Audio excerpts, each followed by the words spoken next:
Bismillahirrahmanirrahim. Innal hamdalillah nahmaduhu wa nasta'inuhu wa nastaghfiruh wa na'udzu billahi min shururi anfusina wa min sayyiati a'malina. May yahdihillahu fala mudhillalah wa may yudlil fala hadiyalah.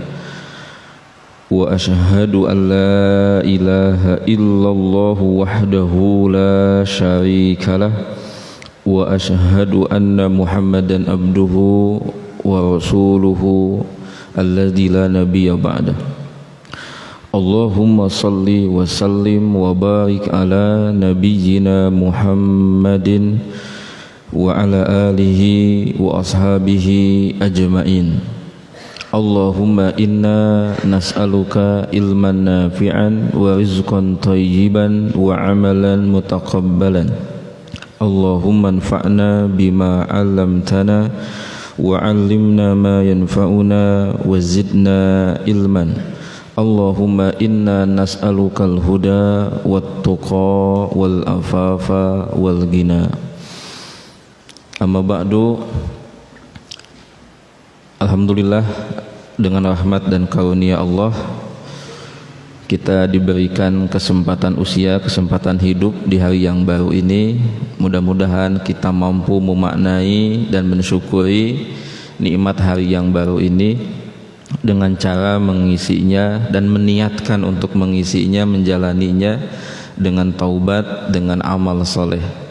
Ketahuilah dan yakinilah, kebaikan yang kita lakukan hari ini itu bisa menghapus keburukan-keburukan kemarin dan masa lalu.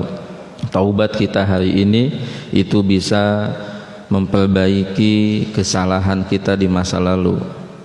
Dan dengan rahmat Allah, kebaikan yang kita lakukan hari ini itu bisa membaikan, mencerahkan hari esok kita dan masa depan kita. Bapak Ibu jamaah rahimakumullah,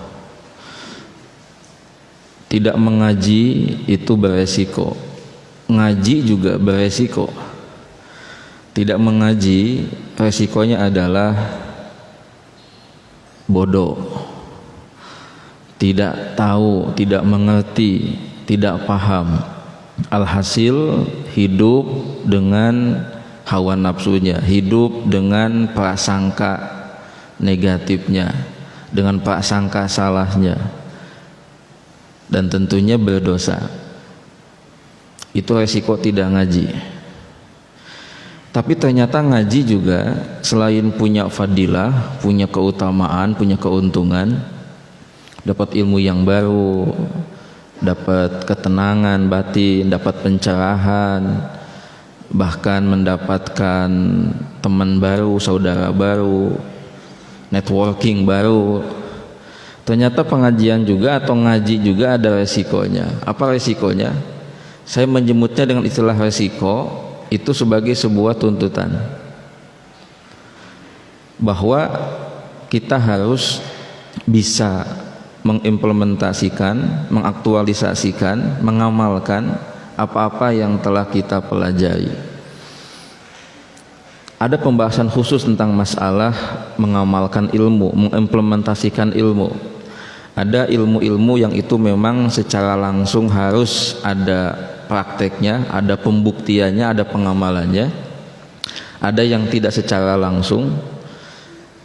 Mudah-mudahan suatu saat kita bisa membahasnya secara khusus tentang masalah ini. Karena misalkan ada seseorang yang berpendapat, ini pendapatnya tidak benar kalau menurut saya. Kalau Anda belum pernah pergi umroh dan haji, Anda tidak boleh ngebahas tentang fikih umroh dan haji. Nah, ini menurut saya pendapatnya salah lah, atau minimal kurang pas. Kalau Anda belum bisa berkurban setiap tahun, Anda tidak boleh ngajarin kepada orang, kepada jamaah tentang fikih kurban, mengajak mereka untuk berkurban, karena Anda sendiri belum pernah berkurban atau nggak suka kurban tiap tahun. Nah, gitu. Jadi nanti ada pembahasan secara khusus. Nanti ketemu lagi sama kajian tentang apa maksud dari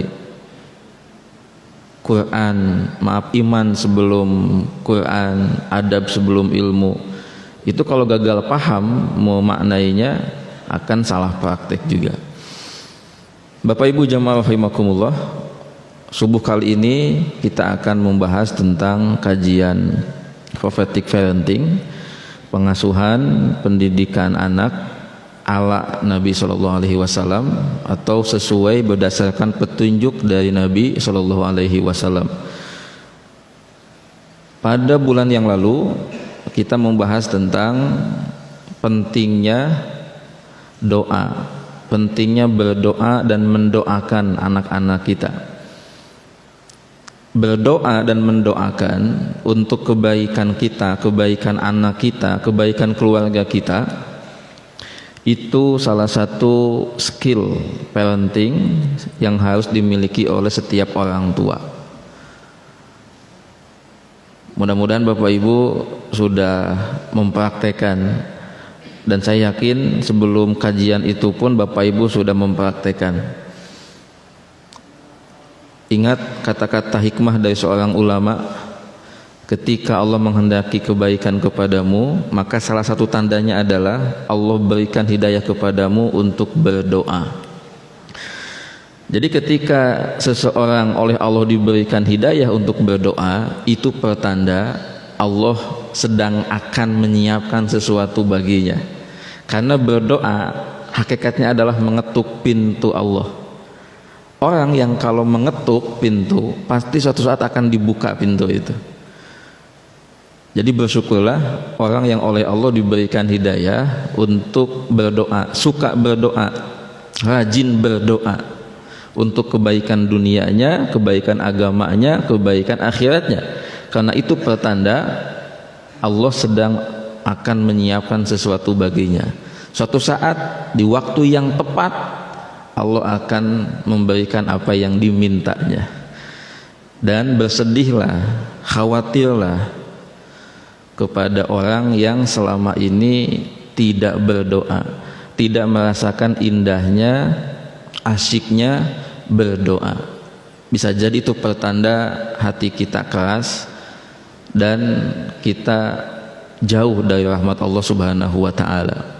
Sampai-sampai Umar bin Khattab mengatakan, aku tidak peduli, yang aku khawatirkan bukan soal diijabah atau tidaknya doaku, tapi yang aku khawatirkan adalah ketika Allah Subhanahu wa taala tidak ngasih lagi hidayah kepadaku untuk berdoa.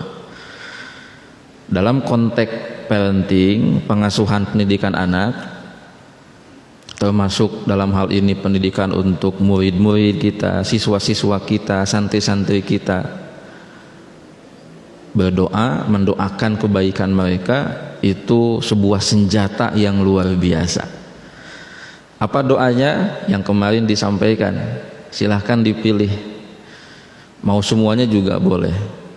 Dan pastikan setiap ba'da sholat wajib khususnya masukkan list doa untuk kebaikan anak kita, orang tua, keluarga, itu masuk dalam daftar doa kita. Jangan hanya untuk kebaikan kita saja, tapi ada doa untuk keluarga kita, anak-anak kita, orang tua kita, bahkan bagusnya untuk kaum muslimin. Maka doa yang saya suka adalah Rabbighfirli wali walidayya walil mu'minina yauma yaqumul hisab. Doa itu menggambarkan bahwa kita tidak egois, hanya mementingkan kebaikan kita sendiri, tapi kita mendoakan, mohonkan ampun untuk orang tua kita, baik yang masih hidup ataupun yang sudah mati. Maka bagi kita yang orang tuanya sudah meninggal dunia, kita masih punya kewajiban. Di antaranya adalah mendoakan mereka dan memohonkan ampun untuk mereka. Dan walil mu'minina yauma yaqumul hisab, kita juga mohon ampunan kepada Allah untuk semua kaum muslimin. Itu tanda kepedulian kita kepada sesama muslim. Mari kita praktekkan Bapak Ibu ya, amalan tadi, doa mendoakan.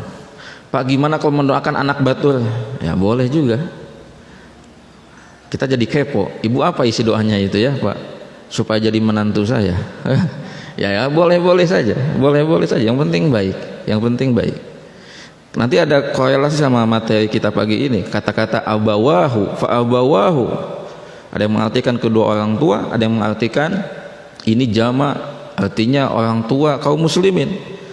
Maka nanti kita akan ketemu dengan teori ada orang tua biologis, ada orang tua ideologis.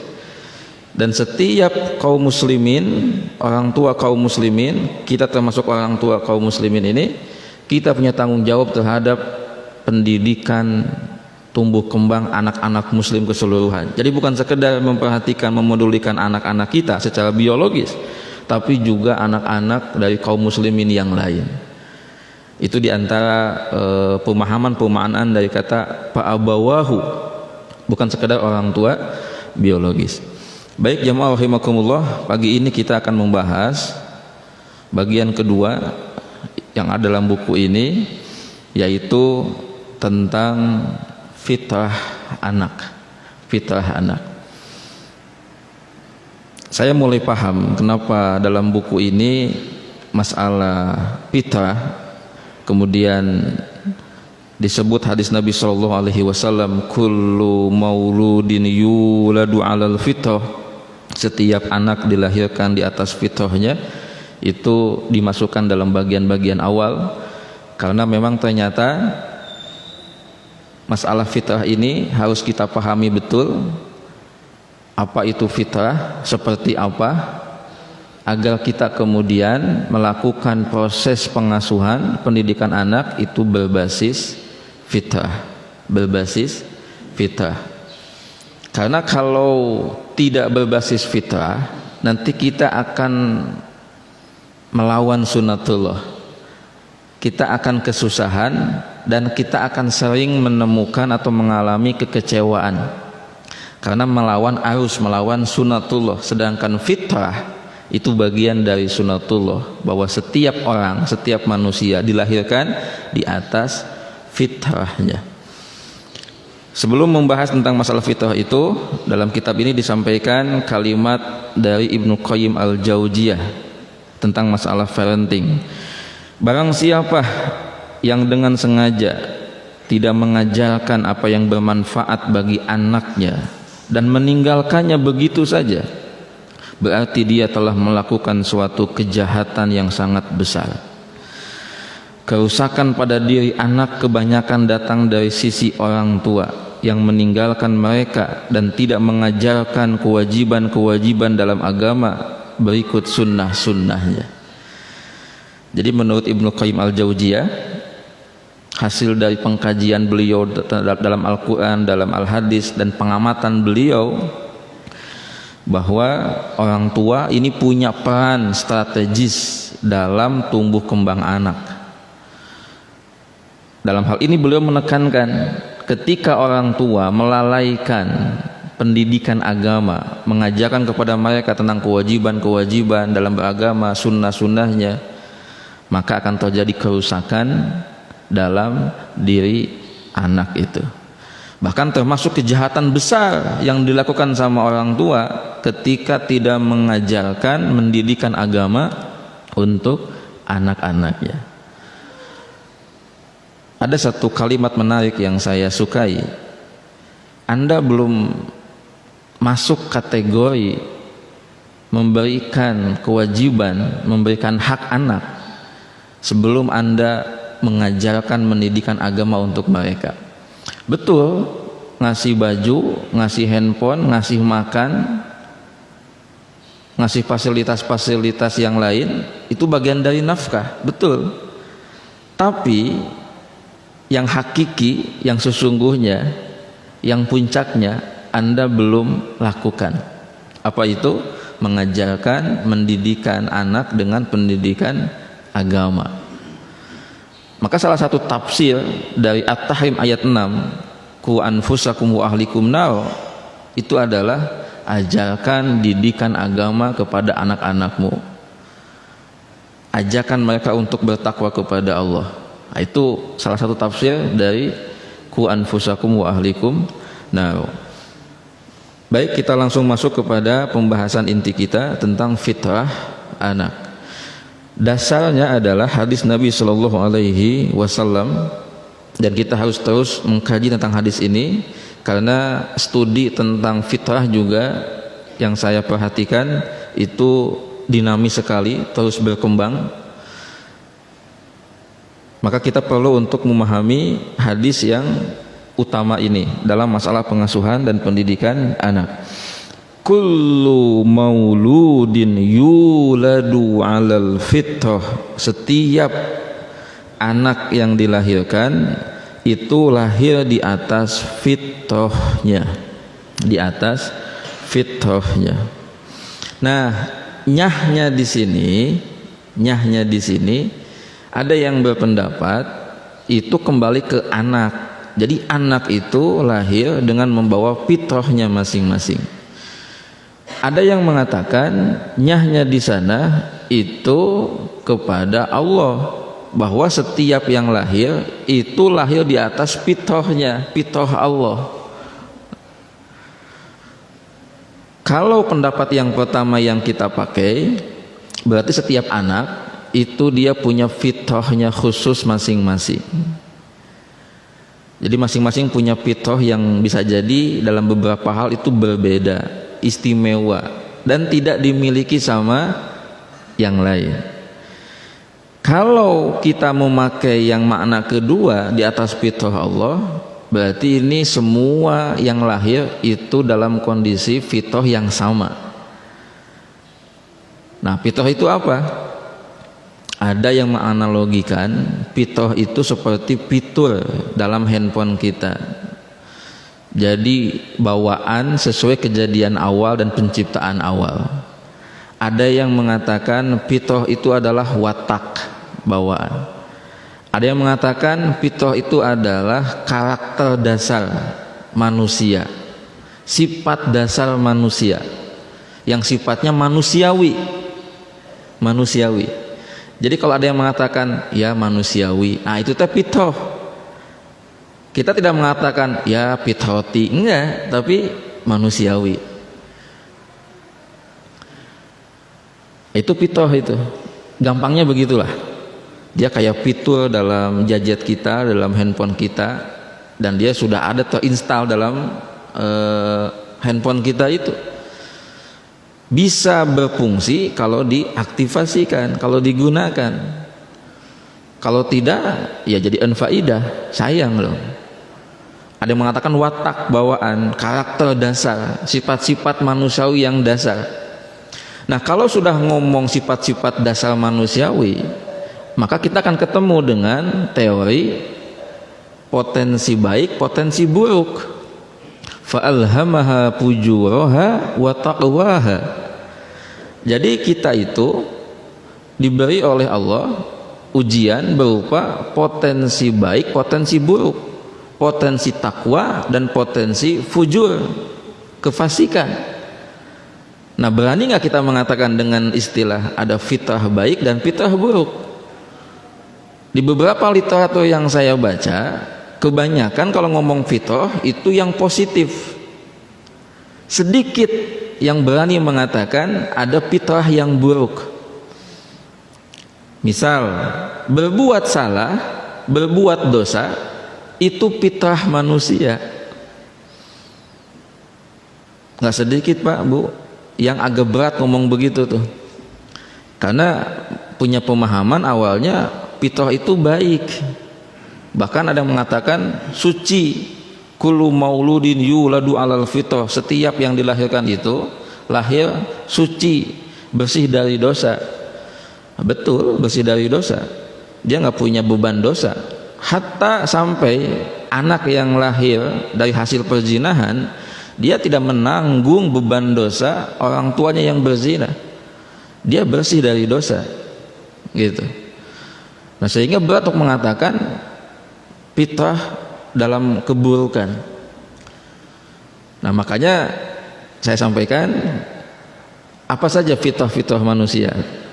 Ini teorinya banyak. Nanti kita bisa kombinasikan. Di antaranya apa aja fitrah manusia? Satu, bahwa manusia diciptakan fi ahsani taqwim, dalam bentuk yang indah, yang bagus. Jadi dari semua makhluk Allah, manusialah yang ciptaannya, bentuknya, modelnya itu paling indah dibanding makhluk-makhluk Allah yang lain. Fi ahsani taqwim. Ini sudah jadi fitrah kita, indah, ideal, enak dipandang. Sampai nanti ada pembagiannya, ada laki-laki perempuan, itu termasuk fitrah, termasuk fitrah. Dan fitrah itu nggak boleh dirusak dengan mengalami transgender, mengubah status gender kelamin, karena sudah fitrah Allah seperti itu. Yang kedua, ini teori pertama ya Pak Bu ya, teori pertama. Yang kedua, manusia itu lahir di atas fitrahnya, maksudnya adalah di atas fitrah bertauhid, bahwa manusia itu punya fitrah, punya kecenderungan untuk beribadah, berbuat baik. Nah yang ketiga, fitrahnya adalah manusia itu walaupun tadi fi ahsani taqwim, tetapi sesungguhnya tidak sempurna juga. Ini merujuk kepada hadis Nabi bahwa manusia itu adalah tempatnya salah dan lupa. Al-insan mahalul khata' wan nisyan. Manusia itu tempat salah dan lupa. Jadi kalau Bapak Ibu lupa, baik dalam hal nyimpen barang, lupa di mana, lupa jadwal, itu manusiawi, fitrati ya. Cuman kan kata-kata fitrati tidak populer kan, jeung asa kurang enak we gitu. Kamu saya yang ngomongnya kan agak cadel, naon loti gitu kan, fit loti gitu kan, udah. Jadi yang paling enak manusiawi, manusiawi. Bahkan muncul istilah lain yang sudah saya kembangkan, namanya duniawi ya, ya duniawi lah. Jadi kalau Bapak Ibu misalkan senang kepada perhiasan dunia, saya nyebutnya selain manusiawi ya duniawi juga ya, ya duniawi juga. Karena sifat dunia itu ya tadi membuat kita jadi cenderung senang ya, bahkan jadi melupakan urusan agama ya, duniawi. Emang sifatnya begitu, sifatnya begitu. Selama kita hidup di dunia, kita akan kena dengan sifat-sifat duniawi. Nah ini teori pertama. Jadi fitrah manusia itu ada 3. Bentuk penciptaannya paling bagus, kedua bertauhid, dan yang ketiga adalah dia tidak sempurna. Jadi punya plus dan punya minus. Jadi ketika kita dulu menikah ya, maka kan pasangan kita kan manusia. Nah harusnya ada satu kesadaran bahwa yang kita nikah itu manusia, dia punya plus dan minus, dia tidak sempurna sebagai manusia. Maka muncul istilah, kita kan bukan malaikat yang sempurna, kita hanya manusia. Oke ya, ini teori pertama tentang fitrah manusia. Ada teori yang lain, teori kedua. Fitrah manusia itu ada 4 katanya, ada 4. Jadi setiap orang dilahirkan itu dalam keadaan punya 4 hal ini. Yang pertama, fitrah bertauhid. Nah, termasuk fitrah bertauhid adalah fitrah untuk berbuat baik, kecenderungan untuk berbuat baik. Jadi manusia itu apapun agamanya, apapun sukunya, sesungguhnya dia punya kecenderungan, potensi untuk berbuat baik dan suka kepada yang baik-baik. Jadi nggak ada manusia pada dasarnya itu yang menyukai keburukan, menyukai kezoliman, tidak ada. Itu menyalahi fitrahnya manusia. Yang kedua, fitrah sosial. Fitrah sosial artinya gaul, bareng-bareng, berteman, berkumpul, berkomunitas, itu fitrah manusia. Jadi kalau ada orang disebut ansos, antisosial, nah itu dia menyalahi fitrah, itu sendirian gitu. Kalaupun dalam Islam, khususnya dalam kajian tasawuf, ada konsep uzlah, menyendiri. Itu ada kondisi yang harus diperhatikan. Ada syarat dan ketentuan. Kapan seseorang diperbolehkan uzlah, menyendiri? Yang berikutnya, termasuk fitrah manusia itu adalah fitrah intelektual, fitrah untuk berpikir, mencari kebenaran. Dan yang keempat, fitrah seksual, fitrah seksual, kecenderungan manusia untuk menyukai lawan jenis. Dulu waktu kita zaman sekolah, mungkin ketika kita ditanya oleh orang tua, "Mas bawa kabogoh Chan?" Sudah, fitrah gitu ya. Sampai ketika bapak-bapak ditanya tentang Pak, apakah suka kepada perempuan lain selain istri bapak? Ada sih. Kemudian orang bilangnya fitrah Pak, ya, fitrah gitu. Saya pernah ngobrol sama seorang praktisi pendidikan berbasis fitrah. Saya nanya kepada dia, fitrah seksual, berarti poligami itu fitrah? Jawaban dia bikin saya kaget dan di luar sangkaan saya. Dia mengatakan bukan, poligami itu bukan fitrah. Lalu misi Bapak Ibu rahimakumullah, ya. Jadi kalau sukanya nah itu fitrah mungkin, tapi menjalankannya ini misi katanya. Wah, berat saya bilang, ya. Kalau sudah misi mah, ya, Mas Bidan, ya, harus dikerjakan kalau misi itu. Tapi ingat, syarat ketentuan berlaku. Barang siapa yang menyalahi syarat dan ketentuannya, akan terjadi kerusakan dalam rumah tangga dan keluarganya.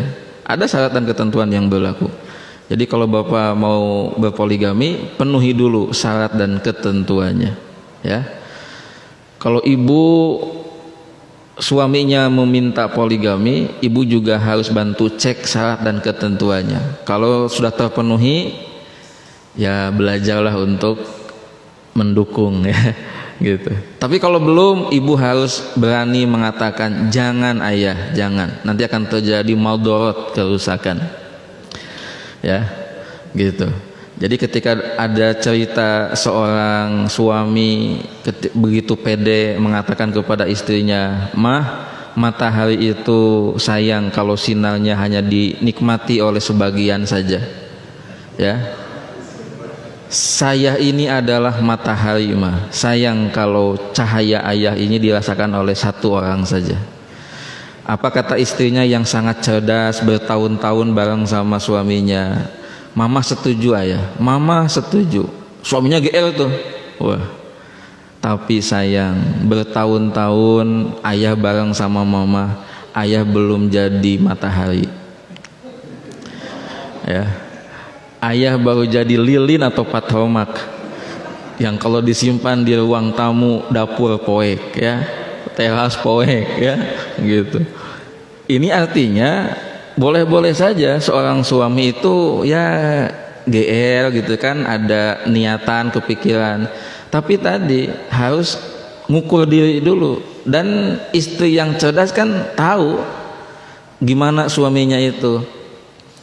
Oh, kalau dia berpoligami, aduh saya aja satu belum adil dia, ya, dia kadang masih egois dengan hobinya gitu kan, dan lain sebagainya. Gimana kalau dua?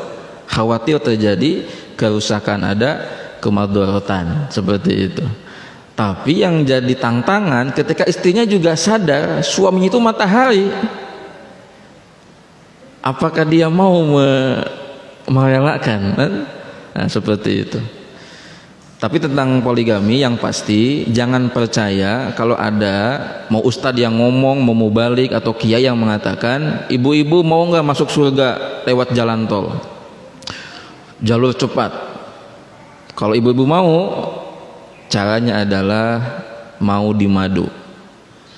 Ini saya pernah mendengar kalimat ini dari mutawif, pembimbing umroh, mutawif lokal di Bos. Dia mengatakan begitu, Ibu-ibu mau masuk surga lewat jalur cepat?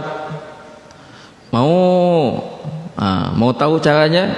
Ibu harus rela dimadu. Barang siapa seorang istri yang rela dimadu, rela memberikan suaminya hak untuk berpoligami, maka ibu akan masuk surga dengan cepat. Iya sih, kedengarannya indah, tapi itu bukan hadis. Itu bukan hadis. Dan kalau menisbahkan kepada hadis, kata-kata Nabi, dia sudah berbohong, berdusta atas Nabi Shallallahu Alaihi Wasallam. Nah, itu teori kedua tentang fitrah. Nanti kita coba terapkan kepada hadis ini. Maksudnya seperti apa? Yang ketiga, fitrah itu satu, fitrah bertauhid. Jadi bertauhid ini ada dalam semua teori ini, gitu. Ada dalam semua teori bahwa manusia itu memang punya sifat kecenderungan untuk berbuat baik, untuk beriman sebetulnya. Yang kedua, fitrah bakat. Ini mulai berkembang nih, fitrah bakat. Dalam Al-Quran itu ada kata syakilah. Qul kullu ya'malu ala syakilatihi. Katakanlah, hendaklah setiap orang itu hidup, bekerja sesuai dengan syakilahnya. Ada yang menafsirkan syakilah itu adalah potensi, bakat, passion. Setiap orang lahir dengan bakatnya, dengan syakilahnya, fitrah bakat. Kemudian fitrah yang berikutnya adalah, ini menurut teori kedua, adalah fitrah tumbuh kembang. Jadi manusia itu akan bertumbuh, berkembang, sehingga kita harus tahu tahapan-tahapan dalam tumbuh kembang anak, wabil khusus dalam masalah pendidikannya. Ingat, dalam hadis-hadis Nabi dibahas dalam kitab ini juga, kapan kita harus mulai mengedukasi anak untuk masalah sholat, ngingetin sholat, kapan masalah sholat harus lebih intensif, dan kita diperbolehkan memukul anak ketika anak mulai malas-malasan dalam mendirikan sholat. Bagaimana kewajiban kita kepada anak sebelum usia balik, usia 15 tahun, dan terus itu mesti diperhatikan. Apa yang harus dilakukan sama orang tua di usia 0 sampai 6 tahun, itu kita harus mengetahuinya, karena masa-masa usia itu ternyata sudah sunatullah. Itu ada hal-hal yang harus kita penuhi untuk anak-anak kita. Kalau tidak, berarti kita menyalahi fitrah dan akan terjadi kerusakan.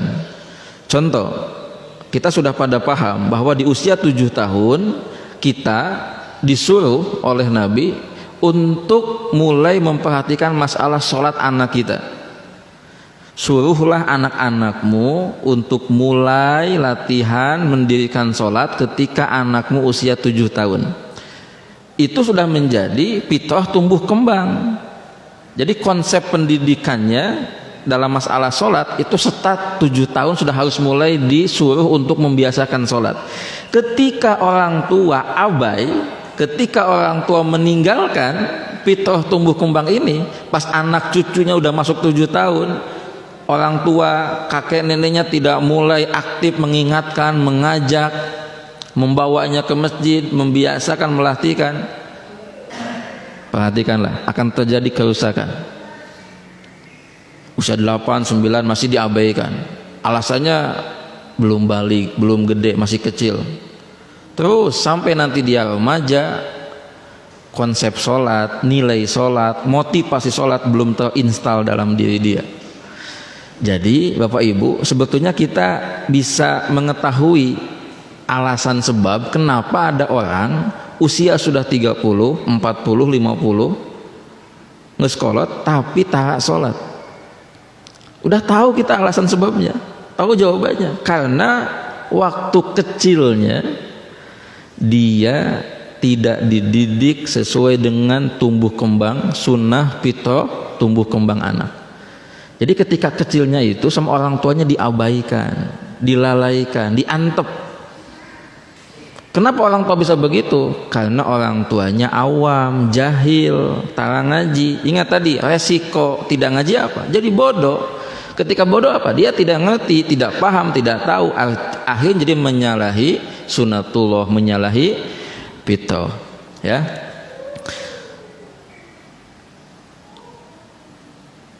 Nah, baik Bapak Ibu rahimakumullah, itu 3 teori yang saya sampaikan tentang fitrah dan jenis-jenis fitrah manusia. Nah, sekarang kita coba terapkan dalam memahami hadis kullu mauludin yuladu alal fitrah. Setiap anak itu lahir dalam kondisi senang berbuat baik, bawaannya itu baik, bertauhid. Setiap anak itu lahir dalam keadaan dia punya bakat masing-masing. Gitu, ya.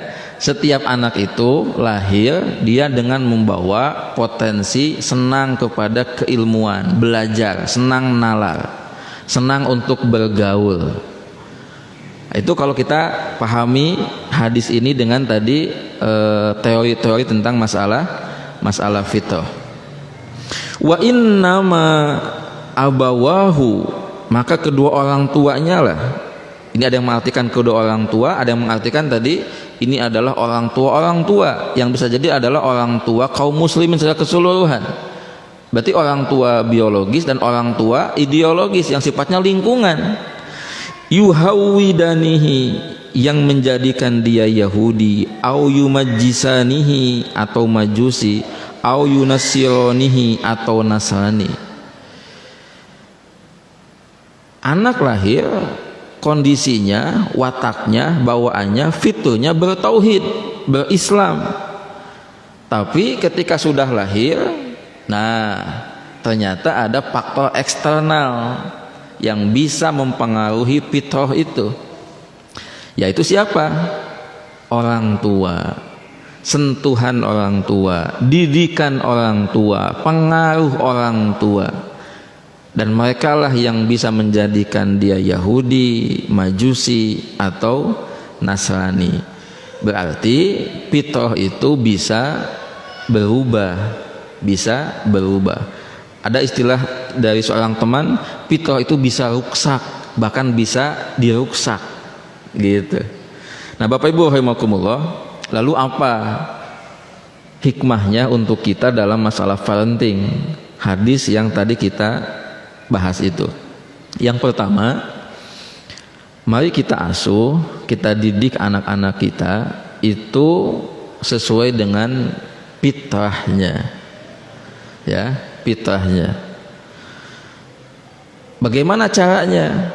Caranya adalah pelihara fitrah mereka, jangan sampai rusak. Pelihara, ya, pelihara fitrah mereka jangan sampai rusak. Pertanyaannya, bagaimana cara memeliharanya? Kan gitu kan?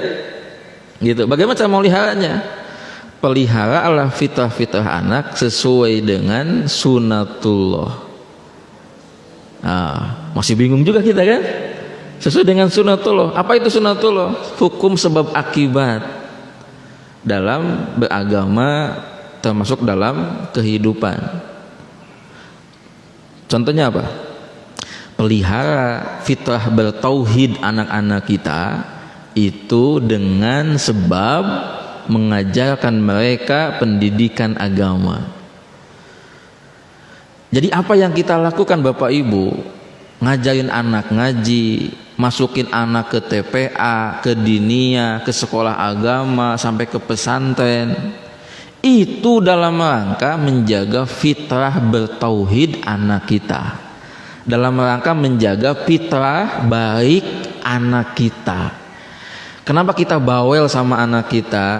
Awas jangan gaul sama dia, awas jangan salah gaul. Kenapa? Karena itu ikhtiar kita memelihara fitrah baik, fitrah bertauhid anak kita. Sok aja bayangkan, ketika seseorang anak lahir, tumbuh kembang, kemudian tidak ada proses memelihara fitrah bertauhid di orang tuanya, dibiarkannya diantapkan. Enggak dikasih pendidikan agama, enggak dimasukin ke lembaga agama, enggak disekolahin ke sekolah agama. Apa yang terjadi? Fitrah bertauhidnya rusak. Karena akan ada pengaruh-pengaruh yang lain selain yang positif itu. Contoh apa lagi? Tentang fitrah seksual. Fitrah seksual. Ada yang mengatakan fitrah seksual itu adalah rasa suka, rasa cinta. Jadi Bapak Ibu, nanti kalau anak yang ABG remaja, dia sudah mulai kasmaran, puber ya, sudah mulai senang kepada lawan jenis, apa kita katakan? Yaitu fitrah manusiawi. Kita nggak boleh aktif, nggak boleh marah, nggak boleh kamu suka. Berarti kita udah apa? Menyalahi fitrah itu, udah menentang sunatullah itu. Kita udah melawan sunatullah itu. Yang ada adalah disalurkan, diarahkan. Tapi ingat, fitrah seksual konsepnya bukan hanya sekedar masalah suka kepada lawan jenis, gitu ya. Tapi juga adalah bahwa dia harus tahu, dia paham tentang gender dia, tentang seks dia, tentang jenis kelamin dia. Jadi ketika anak kita itu laki-laki, maka kita harus memelihara fitrah kelaki-lakiannya supaya dia tumbuh kembang menjadi seorang laki-laki. Jangan sampai nanti dalam proses tumbuh kembangnya dia menjadi orang yang mengalami transgender, lelaki tapi karakternya, bawaannya, pakaiannya ngomong juga perempuan. Berarti salah didik itu, salah didik. Kita gagal menjaga fitrah seksual anak laki-laki kita. Pun kalau anak kita perempuan, jagalah fitrah seksual anak perempuan kita agar dia menjadi seorang perempuan yang sejati, ridho dengan takdir dia sebagai perempuan, mensyukuri takdir nikmat dia sebagai seorang perempuan, dan dia tumbuh kembang menjadi seorang perempuan. Gitu. Dijaga fitrah seksualnya itu. Kalau tidak dibiarkan sesuai, ada yang bilang alami lah, ya, alami, itu akan terjadi kerusakan, Jadi caranya adalah pelihara fitrah itu dengan cara tadi melakukan sunatullah dalam pemeliharaannya, ya, dalam pemeliharaannya. Nah, sehingga orang yang mengenal, memahami dan menguasai konsep fitrah ini, dia dalam proses mendidik anak itu bawaannya akan cenderung tenang, tidak reaktif.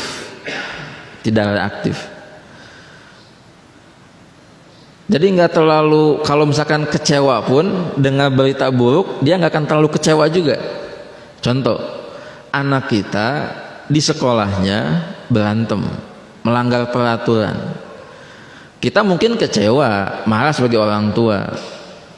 Tapi kita harus tenang dulu, pahami dulu bahwa itu juga fitrah anak, gitu kan? Tadi fa'alhamaha fujuraha wa taqwaha. Anak itu juga ada potensi fujurnya, potensi buruknya, potensi jahatnya. Jadi wajar juga kalau suatu saat kali-kali anak kita melakukan satu kesalahan, bohong misalkan, ya, atau misalkan nyuri, manusiawi. Tinggal bagaimana setelah kejadian itu. Berarti kita mesti mengarahkan supaya fitrah buruknya itu tidak berkembang, tidak tumbuh. Jadi fitrah baiknya, potensi takwanya kita kembangkan dengan tadi pendidikan agama, keteladanan, apa.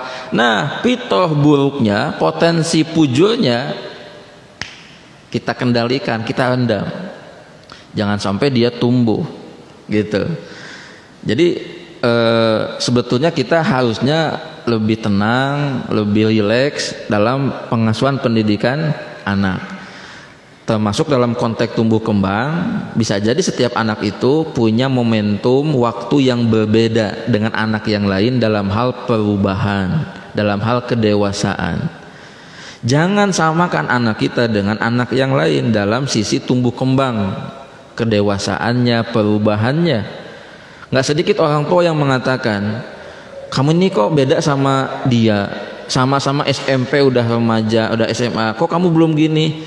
Nah, berarti kita bisa jadi belum memahami betul tentang fitrah tumbuh kembang, ya.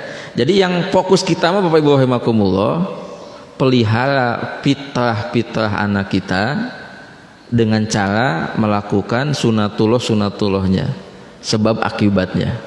Fitrah bertauhid tadi dengan memberikan pendidikan agama.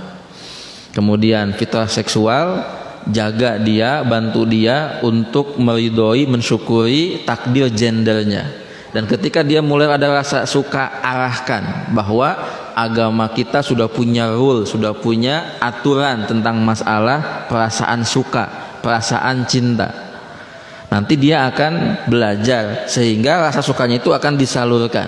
Dia tahu kapan boleh mengetuk pintu cinta. Gak sedikit anak-anak remaja sekarang, anak muda sekarang itu mengetuk pintu cinta di saat yang tidak siap. Saya pernah memanggil siswa-siswi yang bobogohan. Jadi waktu saya ngajar di sebuah lembaga bagian kesiswaan, nah saya pernah memanggil siswa-siswi yang bobogohan, ada 30 pasang. Banyak sekali Pak ya, 30 pasang. Saya panggil setiap pasang itu, apa motif dari kamu pacaran? Jawabannya macam-macam. Ada yang mengatakan motivasi belajar, motivasi sekolah. Ada yang mengatakan ikut-ikutan aja Pak saya mah, ya. Ada yang lucu jawabannya, ya. Karena digenggerkeun wae Pak, dijodoh-jodohin aja Pak. Saya awalnya mah biasa saja, tidak mau. Cuman sama teman-teman tuh suka digenggerkeun aja, dijodoh-jodohin. Aduh. Padahal saya nggak apa-apa. Ya udah, sekali aja jadian. Gitu kan? Gitu. Apapun alasan motifnya, ketika saya tanya dengan pertanyaan yang satu ini, mereka semua mengatakan, "Oh, Pak, enggak, masih jauh." Apa itu? Kapan nikah? Kapan nikah? Jawabannya semuanya nggak ada yang mengatakan nanti Pak kami komitmen kok, enggak ya. Karena mereka bilang ini mah have fun aja Pak, ini mah motivasi saja gitu ya. Dan ada juga yang beralasan kasihan sama dia Pak, orang tuanya konflik, mau cerai, sama teman-temannya dijauhin, ya udah saya ingin hadir jadi pahlawan bagi dia, jadi motivator bagi dia. Nah, macam-macam alasannya. Tapi ketika ditanya kapan menikah, tidak ada yang mengatakan saya siap komitmen Pak. Dan nah saya perhatikan tuh ketika mereka sudah lulus, sekarang sudah mulai usianya 20 tahunan ya, mau masuk usia 24 25. Dari semua itu yang jadi menikah cuma satu pasangan. Yang sisanya itu udah bukan jodoh. Artinya lagi-lagi ini masalah tumbuh kembang. Kita ajarkan sama anak kita, jangan buka pintu cinta sebelum waktunya, ya, sebelum waktunya. Gitu. Kemudian tentang fitrah belajar. Nah, kita juga harus menjaganya nih supaya si nalar intelektualnya bisa bekerja aktif, berfungsi. Gitu. Ingat, hari ini banyak orang manusia yang fitrah nalarnya, fitrah belajarnya itu jadi tidak aktif. Malas berpikir, malas membaca, malas merenung. Karena waktu kecilnya fitrahnya nggak dijaga, nggak dipelihara, gitu ya. Termasuk fitrah sosial dan lain sebagainya. Jadi intinya Bapak Ibu rahimakumullah, anak kita itu lahir dengan fitrahnya, ya. Mari kita jaga, kita pelihara. Yang baiknya kita kembangkan terus sehingga menjadi dominan dalam diri dia. Yang buruknya kita maklumi sambil kita terus perbaiki, kita redam, ya. Demikian wallahu a'lam bishawab. Mari kita kembangkan dengan diskusi dan tanya jawab. Sudah ada Pak?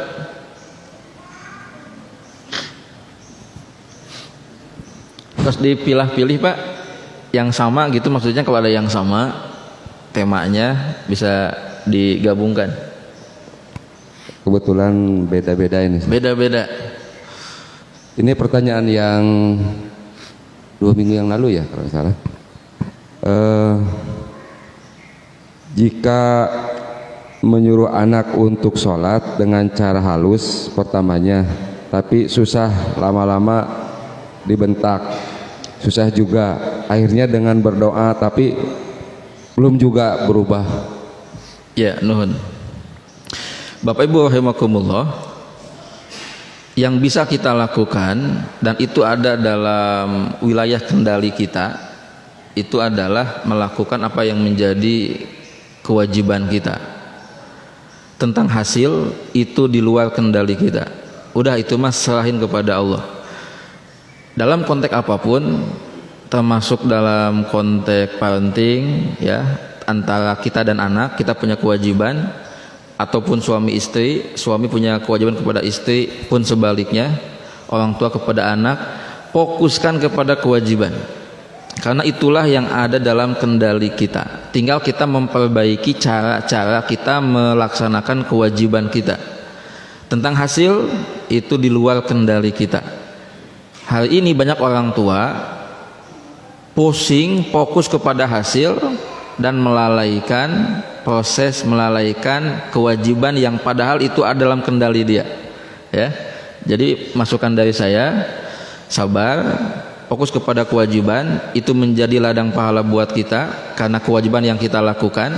Tentang hasil itu di luar kendali kita dan hanya kita bisa pasrahkan kepada Allah Subhanahu wa taala. Yang salah adalah kita tidak sabar dan meninggalkan kewajiban itu. Itu salah tuh. Kalau ada orang tua yang nyuruh anaknya sampai kepada katakanlah dicubit, dipukul, agak naik, marah, menurut saya itu masih wajar-wajar. Apalagi dalam masalah kebaikan kita harus lebih tegas keras, itu menurut saya baik ya. Kita bawel tentang yang sifatnya baik-baik, menurut saya itu baik. Mungkin anak agak nggak enak, nggak suka, tapi wallahi suatu saat di masa depan dia akan merasakan efek manfaat dari sikap kita itu. Wallahu a'lam. Mangga Pak.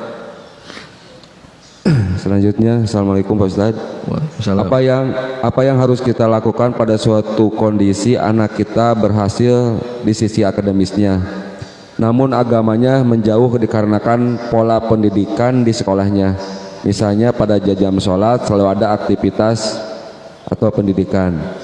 Apabila kita paksakan meninggalkan akademisnya, berarti menjauh dari pendidikan akademisnya. Jika dibiarkan, khawatir semakin jauh agamanya. Ya, nuhun. Kalau anak kita lihat dia berhasil sukses di sisi akademis, berarti kita harus bersyukur bahwa dari sisi fitrah belajar, fitrah intelektual, fitrah nalar, anak kita sudah tumbuh kembang. Cuman kita tadi melihat ini nggak ideal nih, ya, nggak ideal karena fitrah nalarnya bertumbuh, berkembang, sedangkan fitrah bertauhidnya bermasalah, rusak. Nah, solusinya ya diperbaiki. Nah, pelajarannya adalah mari cari komunitas, lingkungan, termasuk lingkungan sekolah, bahkan nanti kampus, yang itu kita percayai hasil dari pengkajian, survei kita, pengamatan kita, itu bisa menjadi lingkungan yang positif untuk tumbuh kembang fitrah anak kita. Jadi jangan asal masukin anak ke sekolah gitu, jangan asal masukin anak ke lembaga, jangan. Perhatikan apakah guru-gurunya, teman-temannya, budayanya, kurikulumnya itu bisa nggak mensupport tumbuh kembang fitrah anak kita, ya, seperti itu. Jadi Bapak Ibu tadi syukuri yang sudah berhasil. Nah, yang ini bisa diperbaiki, ya, seperti itu. Mangga. Yang selanjutnya, bagaimana pola asuh yang dua jalur orang tua? Satu, anak lebih dekat dengan ibu karena ibu aktif berkomunikasi, sedangkan ayah lebih pasif berkomunikasi. Ayah aktif berkomunikasi dengan anak jika diminta oleh istrinya. Itu pun juga kalau anak sudah tidak patuh pada ibu. Ya, memang itu hal yang sesungguhnya bisa dikatakan mode atau model di beberapa keluarga. Jadi bukan hal yang aneh, yang asing ketika dalam masalah komunikasi ibu yang lebih dominan. Jadi bapak itu karena dia sebagai manajer, komisaris gitu ya, dia turun itu kali-kali aja ketika kondisi sudah darurat. Apakah ini baik atau tidak, itu tergantung dari sisi mana kita melihatnya.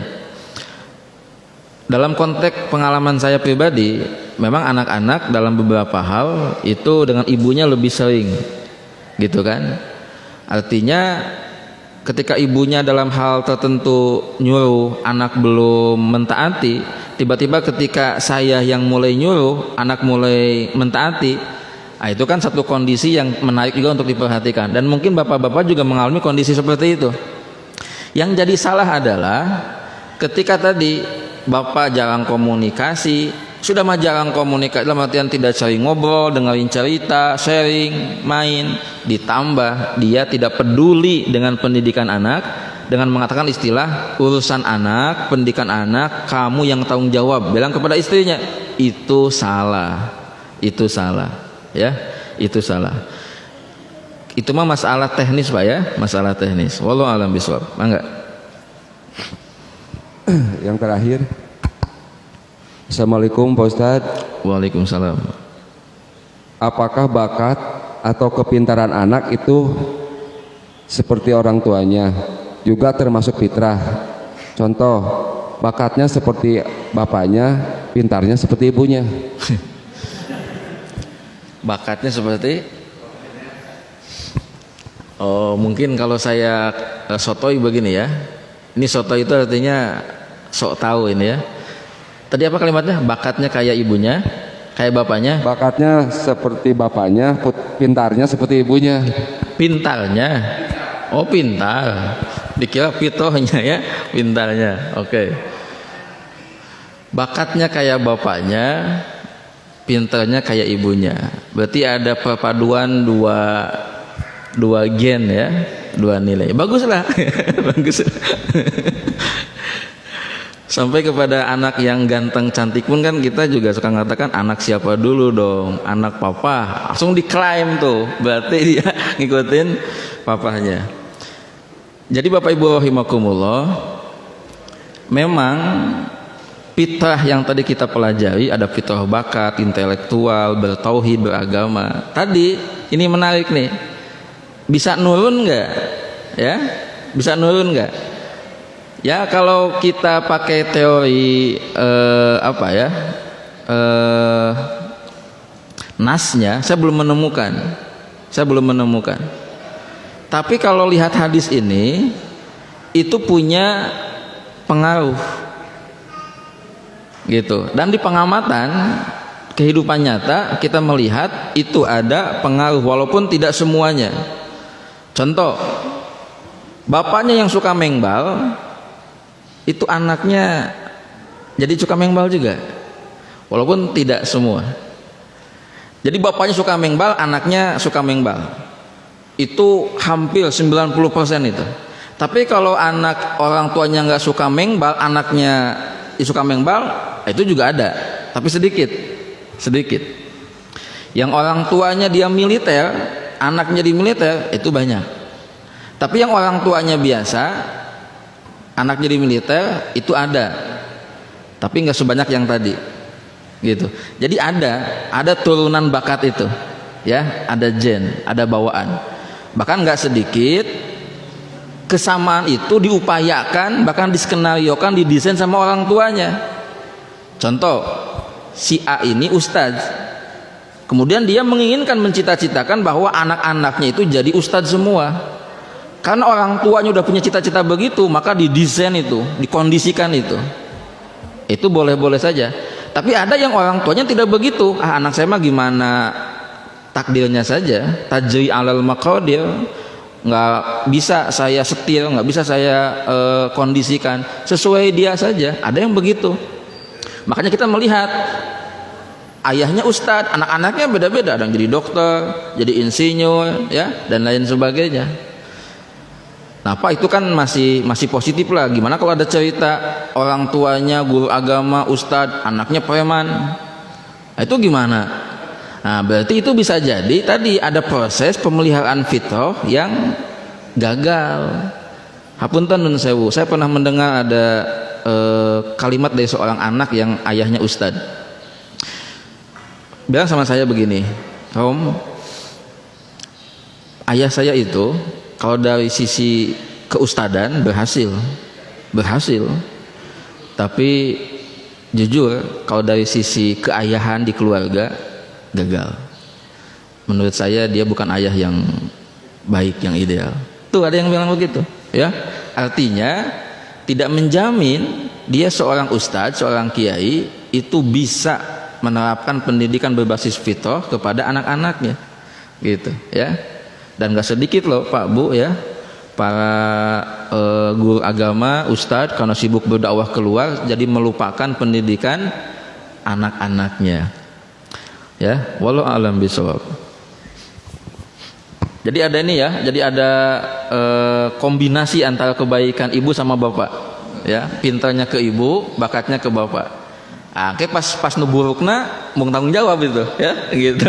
Pas yang baiknya ini pintarnya ke ibu, bakatnya ke bapak. Yang pas buruknya dari lingkungan mungkin. Nah, ya, gitu.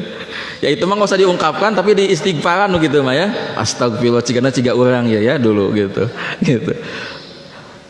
Masih ada Pak? Cukup? Cukup. Ya, hatur nuhun Bapak Ibu rahimakumullah. Semoga jadi ilmu yang bermanfaat. Kesimpulannya, mari kita asuh didik anak kita sesuai dengan fitrahnya. Caranya pelihara fitrahnya sesuai dengan sunnatullahnya ya, dengan hukum sebab akibat yang telah diajarkan oleh agama kita. Wallahu a'lam bishawab. Rabbana taqabbal minna innaka antas samiul alim wa tub alaina innaka antat tawwabur rahim. Walhamdulillahirabbil alamin. Wassalamualaikum warahmatullahi wabarakatuh.